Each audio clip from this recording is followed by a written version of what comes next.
Ra is the sun god in Egyptian mythology. This god is usually depicted as a being with a man's body and a head of a falcon. The sun disk is over his head. He had been one day the greatest of all gods, but time wore him down, and finding himself too old, he decided to relinquish the power and go to the skies. This god is one of the most revered figures in Egyptian mythology.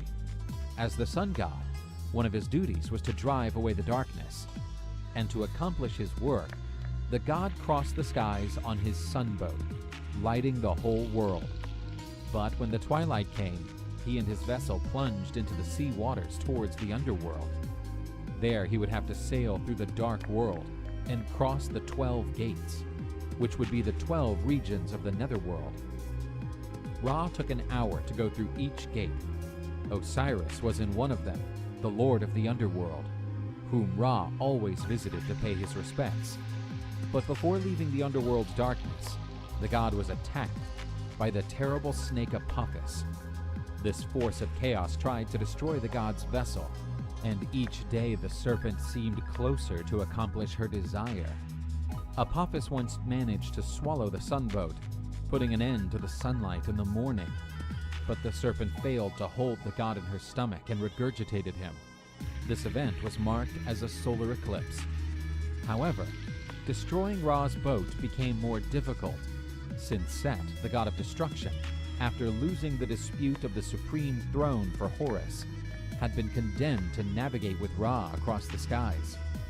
He helped the sun god, defending his vessel against the terrible serpent, defeating it several times, making Ra's underworld journey safer. The god Ra was a figure worshipped throughout Egypt, but this god was especially adored in the city of Heliopolis. The god's prestige was so vast that other traditions of Egyptian religions of antiquity merged the god's depiction along with the greatest figure of their own pantheons. For instance, the figures of the supreme gods Amun and Atum were also known as Amun-Ra and Atum-Ra. The god's name was used by many pharaohs. Ramses is a well-known example. His name means son of Ra, or the son of sun, and so the pharaoh would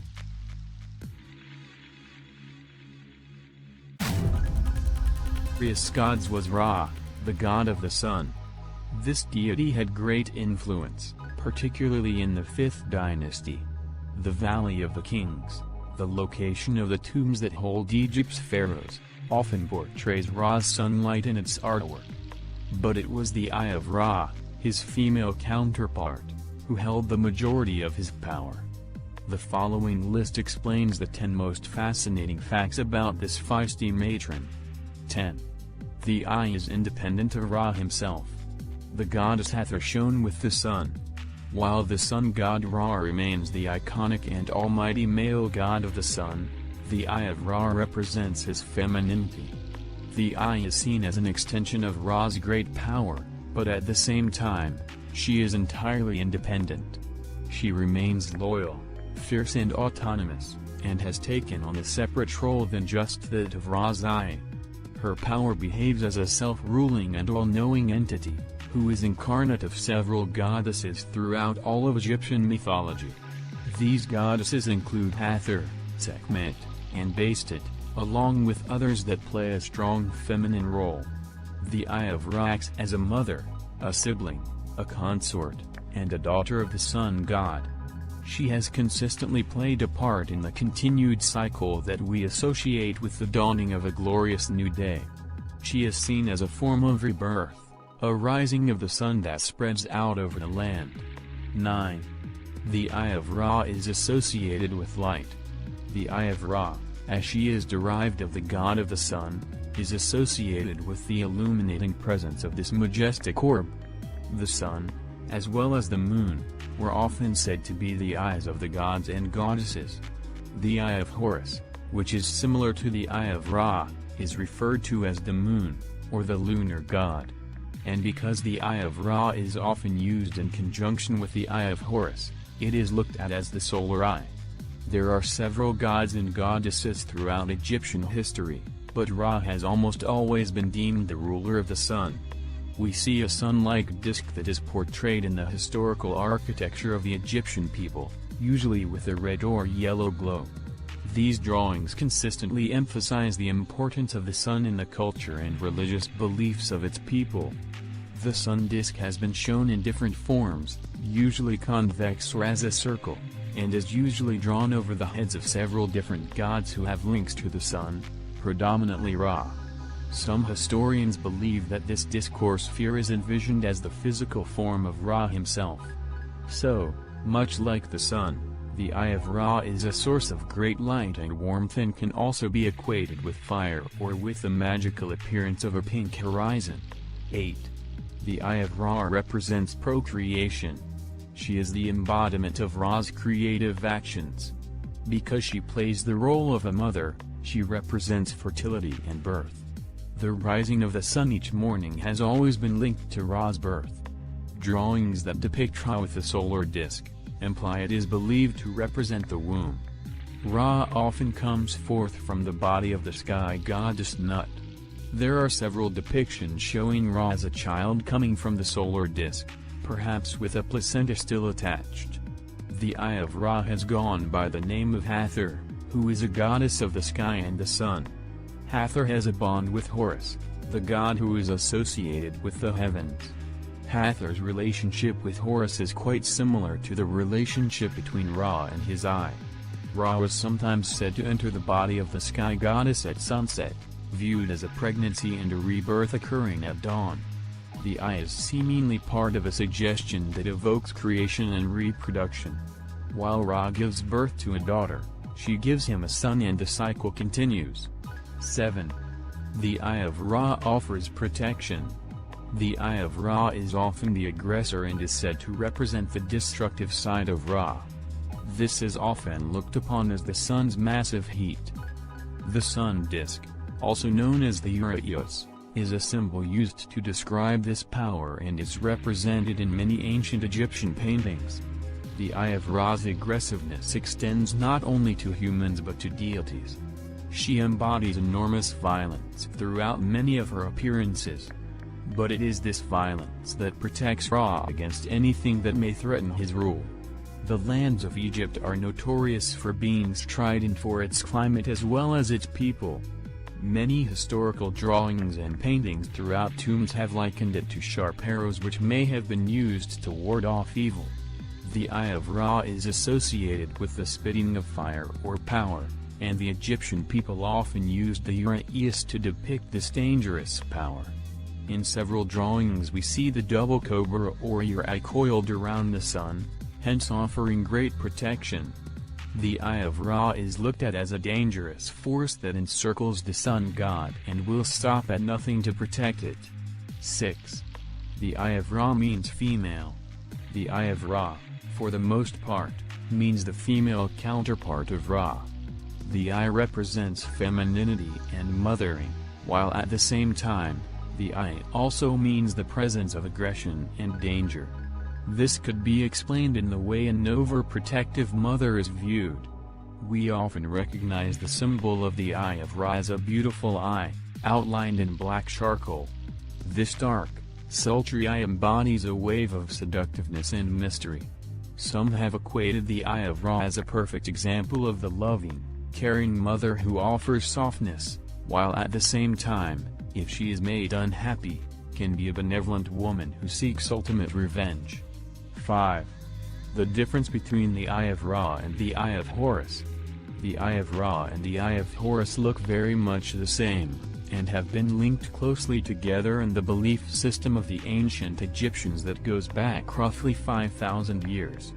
The Eye of Horus, which belongs to the ancient sky god, is seen as part of the heavens, while Ra is associated with the sun. But there is a difference between the Eye of Ra and the Eye of Horus.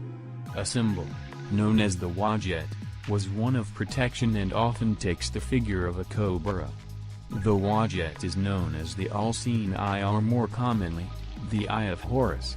In this representation, the Wajet is seen as a peaceful protector. However, the Wajet is also known as the Eye of Ra. When associated with the Eye of Ra, The Wajet is seen as a destructive force linked with the fiery blaze of the sun. Horus can be sometimes depicted as the sun and the moon. However, he soon became strongly associated with the sun and the sun god Ra. There is an ancient myth in which a battle between Horus and the god Set took place. During this battle, Horus' left eye was torn out. Thoth, who is known as the Egyptian god of wisdom, restored Horus' eye. It was at this point that it was given the name Wajet. This myth also shows the relation to the waxing and waning cycles of the moon. Both the Eye of Horus and the Eye of Ra offer great protection. However, it is the way this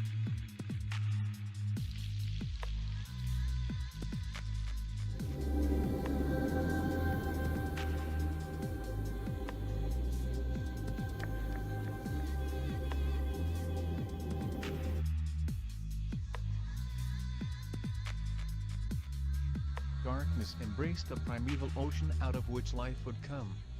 When the breath of life was strong and ready, the entity called Eden decided it was time for creation to begin. An island emerged from the water to support this divinity, who manifested itself in the form of Ra, the sun god of Egypt.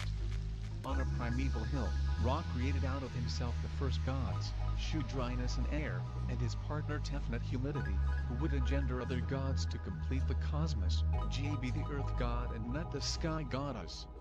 In turn, these two birthed the principles of life, namely Osiris the perfect being, who eventually would rule over the rest of the world. Ra was busy creating by naming the elements. And by the way, humankind happened out of the tears of his eyes. Osiris was a kind and wise ruler who taught humans agriculture and civilization. With a sister wife Isis, who helped her husband with creativity and magic, they formed a perfect couple. Their brother Seth was strong but unruly, the opposite of his brother. In fact, Seth envied Osiris so much that he killed him so he could inherit his throne and rule Egypt the way he wanted. Seth's sister/partner Nephthys could not stop the murder despite her love for their siblings. Killing Osiris turned out not such a bad idea. He was resurrected through the magic of his wife long enough to impregnate her with son Horus, who would later avenge his father and recapture the throne of Egypt. Then Osiris departed to the otherworld to rule over the deceased, thus ensuring resurrection and the cycle of life. Yet the myths do not end there. While the aging Ra was fine-tuning his creations, humanity rebelled against him. The god decided on extermination, asking his tear-giving eye again for help. To fulfill her task, the eye transformed herself into a fierce lioness and began slaughtering humanity, delighted in her feeding. When Ra saw the carnage, he felt sorry for the beloved children who, like tears, came out of his eye. He stopped the massacre but refused to live more among humans. This led to his journey to the otherworld, where Ra created the 12 hours of day by sailing the sky from the eastern horizon to the west, illuminating the world and allowing all creations to flourish under his rays. Reaching the western horizon, Ra then left the earth in darkness for 12 hours of night while he sailed the underworld, illuminating the dead, destroying the enemies of creation, and regenerating himself in a union with Osiris, the god of resurrection. When Ra appeared at dawn in the eastern horizon, he took the form of a falcon, known as Horakti, or Horus of the horizon, the falcon who flies high in the sky. Horus equaled one who is high up. But Ra had other forms. He also could be represented as a scarab called Chapter, the one who comes into being. In the beginning there was nothing. The universe consisted of a great chaotic ocean. And Benben emerged amid this primal chaos. Benben was a huge pyramidal mound. There was a lotus flower with Benben, and this, when it blossomed, brought the god Ra to the world, and light came with him. Ra by himself generated the first generations of gods. Shu, the god of the air, and Tefnut, the goddess of rain, were born. The universe was enwrapped by a vast mass of primordial waters. Shu and Tefnut plunged into the waters to explore its immensity. Ra felt afflicted after realizing that their children were taking a long time to return, and fearing never seeing them again. He sent his best messenger to find them. Shu and Tefnut, returned safe and sound, and Ra's joy was so immense that human beings were born from his tears. After returning, their children generated in turn Geb, the god of the earth, and Nut, the goddess of the sky, and thus the sky and the earth were created. The great god Ra sovereignly ruled the universe power, and he was awarded the title of the first pharaoh. The god gifted Egypt with several sacred animals like the ox and the lion, but his greatest offering was the creation of the Nile River. Around its shores, men would edify a civilization glorifying the gods. But Ra had a premonition that his grandchildren would give birth to a new generation of gods who would put an end to his reign. And so the great god forbade the sky and the earth to have any offspring whatsoever. But Nut and Geb disobeyed and gave rise to a powerful offspring, Isis, Neph, Seth, and Osiris. They dethroned Ra, and Osiris started to reign over the world. But